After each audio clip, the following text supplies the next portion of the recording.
ప్రజల అధికారాలను ఆర్ఎస్ఎస్ లాక్కునే ప్రయత్నం చేస్తుందని ఖార్గే దుయ్యబట్టారు. దేశ స్వాతంత్ర్య సమరంలో ఎలాంటి పాత్ర లేని సంస్థలు ఇవాళ ప్రజల హక్కులను కాలరాసే ప్రయత్నం చేస్తున్నాయని మండిపడ్డారు. ఇలాంటి ప్రయత్నాలను తిప్పికొట్టాల్సిన అవసరం ఉందని గుర్తు చేశారు. రాజ్యాంగాన్ని, త్రివర్ణ పతాకాన్ని అప్పట్లో ఆర్ఎస్ఎస్ తిరస్కరించిందని, అశోక చక్రాన్ని, వందే మాతరాన్ని ఆర్ఎస్ఎస్ స్వీకరించలేదని తెలిపారు. దేశ ప్రగతి కోసం చేసిన చట్టాలను వ్యతిరేకించారని ఖార్గే గుర్తు చేశారు. దేశ ప్రజలను కాంగ్రెస్ ఐక్యపరుస్తుందని, బీజేపీ విడదీస్తుందని, అందువల్ల ఆర్ఎస్ఎస్ కు వ్యతిరేకంగా పోరాడాలని ఖార్గే పిలుపునిచ్చారు.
आजादी के पहले ही कांग्रेस ने मौलिक अधिकार का जो स्वरूप 1931 में बनाया था वो हमारे संविधान का हिस्सा बना, लेकिन आज संविधान और लोकतंत्र दोनों खतरे में है।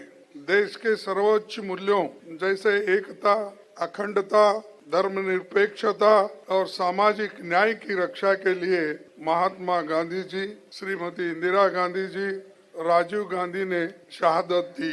साथियों, 2025 में 25 का वर्ष महात्मा गांधी के कांग्रेस अध्यक्ष बनने की ये शताब्दी है और सौभाग्य से वो बेलगाम में अध्यक्ष चुने गए कर्नाटक राज्य से। संविधान को स्वीकार किए जाने के ये 75वां वर्ष है।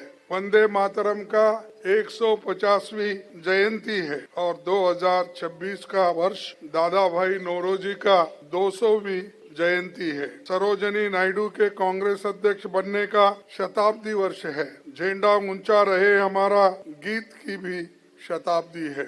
ये गीत दिसंबर 1925 में कानपुर कांग्रेस अधिवेशन में पहली बार गाया गया था। साथियों, 1947 में भारत की आजादी के आसपास दुनिया के कई देश आजाद हुए। कुछ देश विफल रहे तो कहीं तानाशाही छा गई। केवल भारत ऐसा है जहां लोकतंत्र जीवित है। कांग्रेस के महान नेताओं के कारण भारत दुनिया का सबसे बड़ा लोकतंत्र बना। हमारे नायकों ने विजन के कारण भारत खेती बाड़ी, अंतरिक्ष, परमाणु और कई रणनीतिक क्षेत्रों में दुनिया में सम्मान के साथ खड़ा हुआ। कांग्रेस की लंबी सत्ता के दौरान देश की तस्वीर बदलने वाले ऐतिहासिक काम हुए। हरित क्रांति, श्वेत क्रांति से लेकर संचार और सूचना क्रांति, ऑटोमोबाइल क्रांति आई, आर्थिक उदारीकरण का दौर आया। चाहे शिक्षा की बात हो, आईटी सर्विस हो या दूसरे क्षेत्र में दुनिया में भारत ने एक छाप छोड़ी है। ये सब कांग्रेस की बड़ी उपलब्धियां है और इसीलिए आज देश इस स्थिति में आने के लिए एक उपलब्धि कर दी है। मैं ये याद दिलाना चाहूंगा कि सोनिया गांधी जी के अध्यक्ष काल में यूपीए सरकार में नागरिकों के अधिकारों की रक्षा का दायरा और बढ़ा।